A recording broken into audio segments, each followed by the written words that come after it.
کیونکہ جب ضیاء الحق آیا تھا تو اس سے پہلے بھی یہاں پر آنا تھا رشینز کو، تو ضیاء الحق KGB کے فرمائشوں کو پورا کرنے کے لیے تیار ہو کے بیٹھا ہوا تھا اور ان کی فرمائشوں کو دیکھتا تھا، KGB کے روس کے۔ بعد میں تو CIA نے اس کو ڈبل معاملے میں چت کر دیا۔ سنیے پھر مشرف صاحب ادھر نہیں آئے، مشرف صاحب نے کہا کہ میں جانتا ہوں کہ مجھے دھکا کس نے دیا۔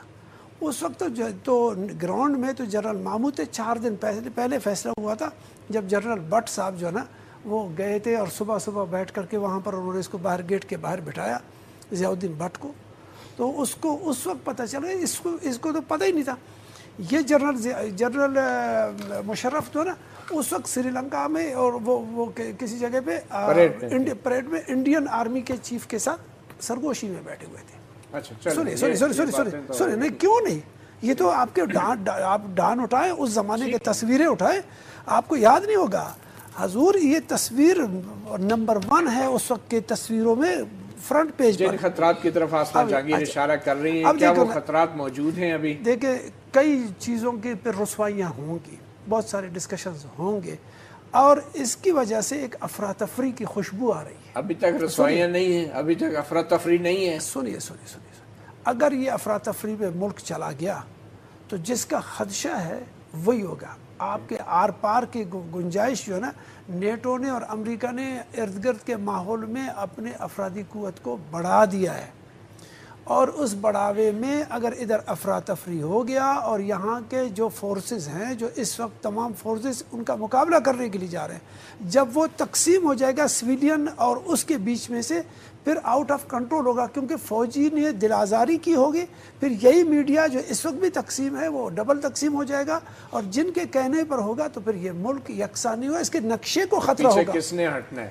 پیچھے دیکھیں صاف بات ہے، اگر یہاں کا نیا امریکن پلان آیا ہوا ہے تو مشرف ضرور وہاں سے لندن سے بیٹھ کے اس کو اناؤنس کروا رہا ہے، لیکن اگر یہاں پر کوئی نہیں ہے تو پھر چین کو روکنا ہے اور کام کرانا ہے، تو چین تو کام کر رہا ہے، روڈ نے بننا ہے، پاکستان نے ترقی کرنا ہے، قرضے پر نہیں ہو سکتا۔ پاکستان کو پرامن رہنے تو فرمائشیں باہر سے مت چھوڑو تو پھر کام ٹھیک ہو جائے گا۔ مختصر سا ایک انٹرویو سناتے ہیں ایڈوکیٹ اکرم شیخ کا، جو کہ حکومت کی طرف سے پروسیکیوٹر مقرر ہوئے ہیں، چیف پروسیکیوٹر جو جنرل مشرف کے خلاف حکومت نے مقرر کیے تھے۔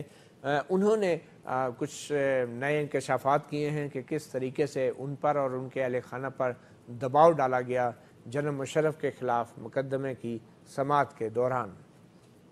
سر جنرل مشرف یہ بھی کہہ چکے ہیں کہ جنرل راحیل کے دباؤ پہ ان کو باہر جانے دیا گیا، تو بطور پروسیکیوٹر یہ کیسا لگتا ہے آپ کو یہ بیان؟ میں سمجھتا ہوں کہ جنرل پرویز مشرف خود کہہ رہے ہیں تو مجھے اس میں شبہ کرنے کی کوئی گنجائش نہیں ہے۔ I have personally faced a situation of hostile vicissitude constantly، اور وہ جو ہے وہ جنرل پرویز مشرف کی بات کی میں بالکل تائید کرتا ہوں۔ جہاں تک میری ذات کا تعلق ہے تو آپ کو پتہ ہے کہ میری اہلیہ کچھ بہت زیادہ صحت مند نہیں تھی میری طرح۔ ان کو رات کے 9 بجے ایک فون آتا تھا کہ تمہارے خاوند کو قتل کر دیا گیا ہے، اس کی گردن ایک طرف پھینک دی ہے، اس کی جسم دوسری طرف پھینک دیا ہے کسی نامعلوم مجرمان نے، تو آپ اپنے ڈرائیور کو بھیج کو ان کو ملا لیں۔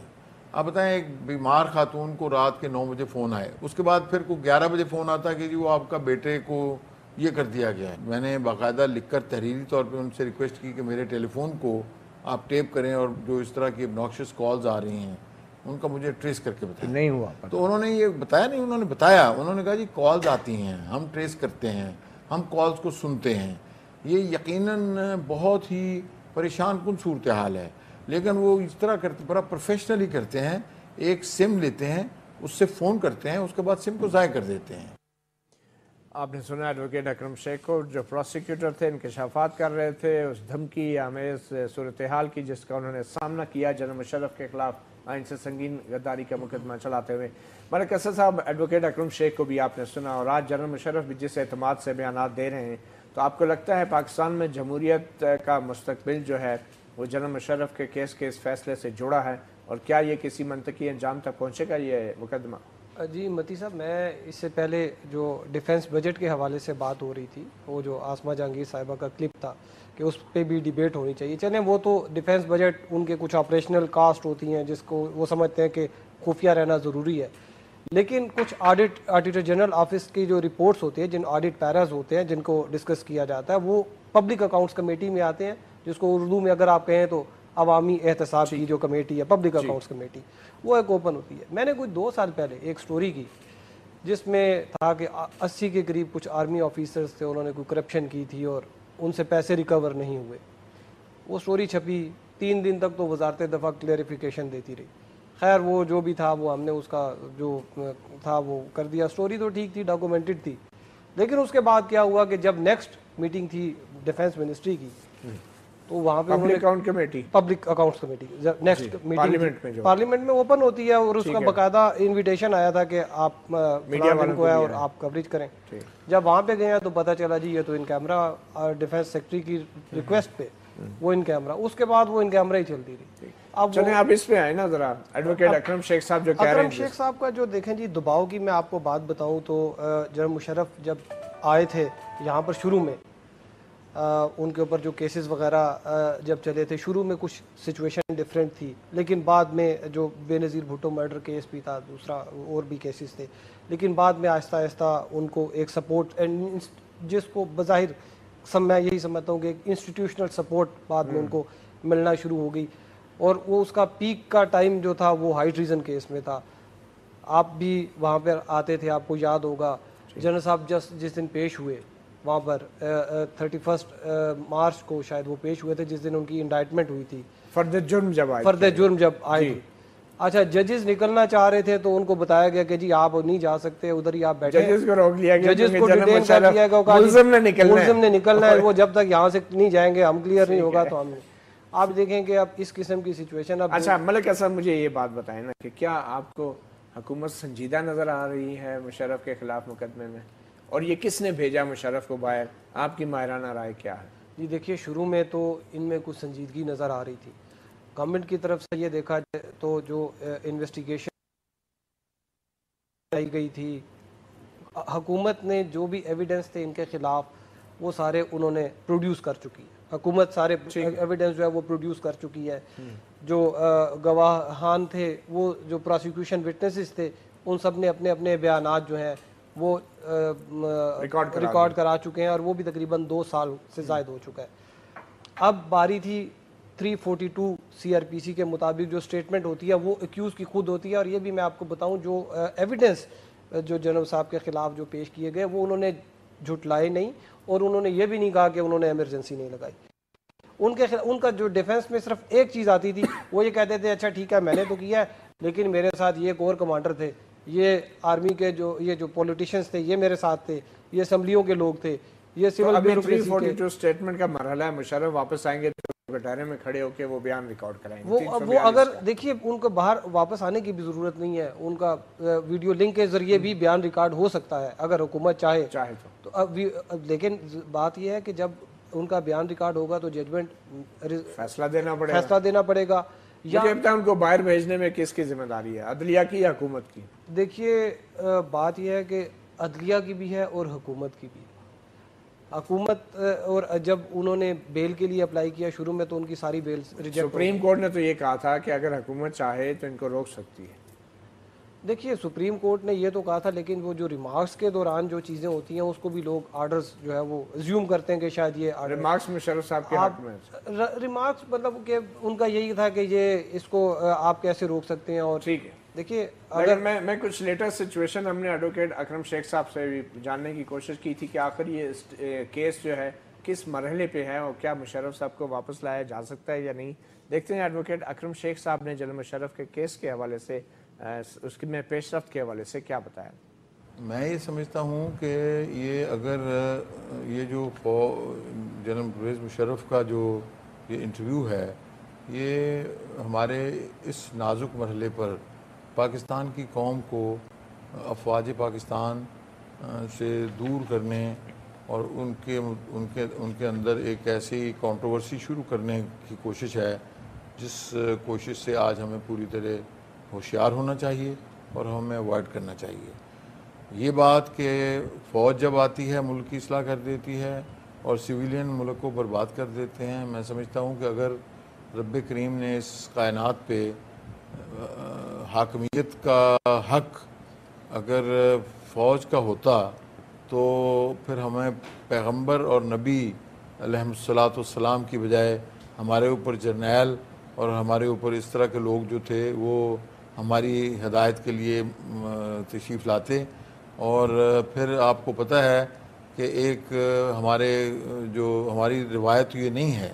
ہماری روایت تو یہ ہے کہ فوج نے پہلی بات تو یہ کہ بہت محترم ادارہ ہے، ملک کی سلامتی کے لیے بھرپور کردار ادا کرنا چاہیے اور کر رہی ہے.